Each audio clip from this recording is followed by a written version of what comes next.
തന്നെ നോക്കൂ, ആ സ്കൂളിൽ രണ്ട് പക്ഷങ്ങളുണ്ട്. ആ രണ്ട് പക്ഷങ്ങൾ ദീർഘനാളായി എന്തിൻ്റെയൊക്കെയോ പേരിൽ തമ്മിലടിയും അങ്ങോട്ടും ഇങ്ങോട്ടും ഒക്കെയാണ്. അങ്ങോട്ടും ഇങ്ങോട്ടും എന്തൊക്കെയോ പരാതികളുണ്ട്. ഈ പറഞ്ഞ ആ സ്കൂളിൽ രജിസ്റ്റർ എടുത്തുകൊണ്ട് പോകുന്നുണ്ട്. എന്തൊക്കെയോ അധ്യാപക പണിക്ക് ചേരാത്ത രീതിയിൽ ചെയ്യുന്നുണ്ട്. അതിനിടയിലേക്കാണ് ഒരു പാവം +1 ഒരു പെൺകുട്ടിയെ പിടിച്ചിടുകയും അതിൻ്റെ പേരിൽ കള്ളപ്പരാതി കൊടുക്കുകയും അതിൻ്റെ പേരിൽ പോലീസിലേക്ക് പോവുകയും അത് മുഖമില്ലാത്ത ഒരു മഞ്ഞ ചാനൽ ചോർത്തിക്കൊടുത്ത് വാർത്തയുണ്ടാക്കുകയും അത് സ്കൂൾ ഗ്രൂപ്പിലിടെയൊക്കെ ചെയ്യുന്നതിന് അധ്യാപിക എന്ന് വിളിക്കാൻ പറ്റുമോ? തന്നെയാ? തീർച്ചയായിട്ടും അത് വളരെ ഇപ്പം ദീർഘകാലമായിട്ട് സ്കൂളുകളിൽ അധ്യാപകർ തമ്മിൽ പ്രശ്നമുണ്ട്. കഴിഞ്ഞ വർഷം നമ്മൾ കണ്ടതാണ്. അടിവരെ ഒരു അധ്യാപികയുടെ ഭർത്താവ് സ്കൂളിൽ കയറി സ്റ്റാഫ് റൂമിൽ കയറി വേറെ ടീച്ചേഴ്സിനെ തല്ലുന്ന വരെ വീഡിയോ വരെ നമ്മൾ കണ്ടിട്ടുണ്ട്. പിന്നെ ഞങ്ങൾ തന്നെ ഇഷ്ടംപോലെ സ്കൂളിലെ വിഷയങ്ങളിൽ ഇടപെടാറുണ്ട്. ഞങ്ങളുടെയൊക്കെ നാട്ടിലെയൊക്കെ വിഷയങ്ങളിലൊക്കെ ഞങ്ങൾ ഇടപെടാറുണ്ട്. ഇപ്പം വന്ന് നമ്മൾ വിചാരിക്കും അധ്യാപകരാണ് ഏറ്റവും നല്ല മാതൃക എന്ന് വിചാരിക്കും. പക്ഷെ വന്ന് ഇവരുടെ സ്വഭാവത്തിലൊക്കെ അപ്പാടെ ഒരു ലോക്കൽസ് ആയി ഒരു കുട്ടികൾക്ക് ഒരു മാതൃകയാവുന്ന രീതിയിലല്ല. നല്ല അധ്യാപകരുണ്ട്. പക്ഷെ കുറച്ചുപേര് ആ അധ്യാപക വൃത്തിക്ക് പരിഗണിക്കപ്പെടാൻ ഒട്ടും യോഗ്യതയില്ലാത്തവരായിട്ട് തോന്നാറുണ്ട്. ഈ കേസ് ഇന്ന് രാവിലെയാണ് News24 കണ്ടപ്പോഴാണ് ഞാൻ അത് അറിഞ്ഞത്. ഞാൻ അപ്പൊ തന്നെ CWCയിൽ അറിയിക്കുകയും അവര് കേസെടുത്തിട്ടുണ്ട്. കിളിമാനൂർ SHO വിളിച്ചിട്ട് അദ്ദേഹം ഫോൺ എടുത്തില്ല. ഞാനിവിടെ സ്ഥലത്തില്ലാത്തതുകൊണ്ട് ആ കുഞ്ഞിന്റെ വീട്ടിലേക്ക് പോയില്ല. ഉറപ്പായിട്ട് ഞാൻ അങ്ങോട്ടേക്ക് പോകും. കാരണം ഈ വിഷയത്തിലൊന്നും പഠിത്തം നിർത്തരുത്. അവർക്ക് കൃത്യമായിട്ടുള്ള നിയമ നടപടി സ്വീകരിക്കണം. അവരുടെ പേരിൽ ഇതൊക്കെ പോക്സോയുടെ അണ്ടറിൽ വരുന്ന കേസുകളാണ്.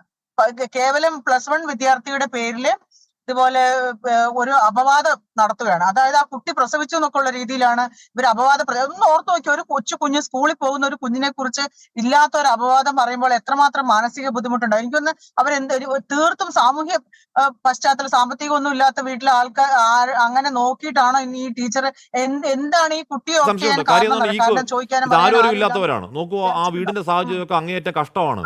അതിന്റെ അച്ഛൻ ടാപ്പിംഗ് തൊഴിലാളിയാണെന്ന് പറയുന്നത് പാവങ്ങളാ എന്ന് പറഞ്ഞാൽ ജീവിക്കാൻ കഷ്ടപ്പെടുന്ന സാധു മനുഷ്യരാണ്.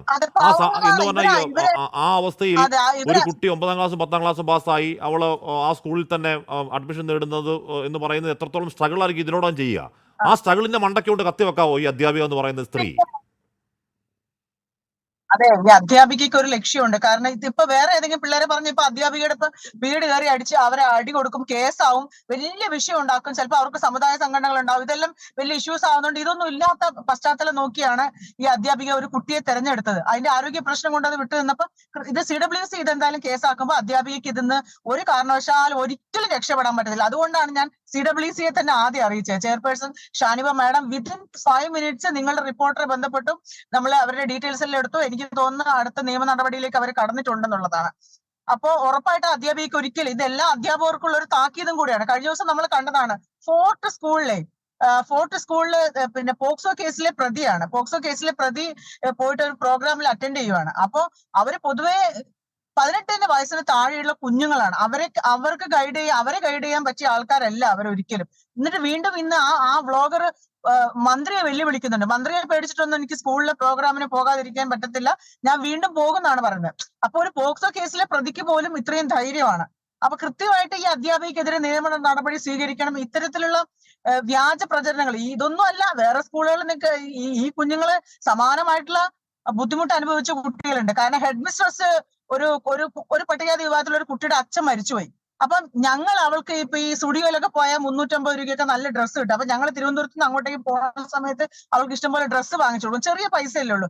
അപ്പൊ അച്ഛനില്ലാത്ത കുട്ടി എങ്ങനെ നല്ല ഡ്രസ്സ് ഇടുന്നു എന്ന് ചോദിച്ചിട്ട് കാസർഗോഡ് ഒരു ഗവൺമെന്റ് സ്കൂളിലെ പ്രിൻസിപ്പല് HM മറ്റു കുട്ടികളെടുത്ത് പറഞ്ഞു കൊടുത്തു. അത് മെയിൻ എക്സാമിന്റെ 2-3 ദിവസം മുമ്പേ അവര് പറഞ്ഞു കൊടുത്തു ഈ കുട്ടിക്ക് വേറെ എന്തോ ചെയ്തിട്ടാണ് ഇവൾക്ക് ഇത്രയും പൈസ കിട്ടുന്നത് എന്ന് അങ്ങനെ പറഞ്ഞു. അങ്ങനെ ആ കുട്ടി മാനസികമായിട്ട് തകർന്ന പരീക്ഷയുടെ തലേദിവസം അതിന് സൈക്യാട്രിസ്റ്റിന്റെ അടുത്ത് കൊണ്ടുപോയി.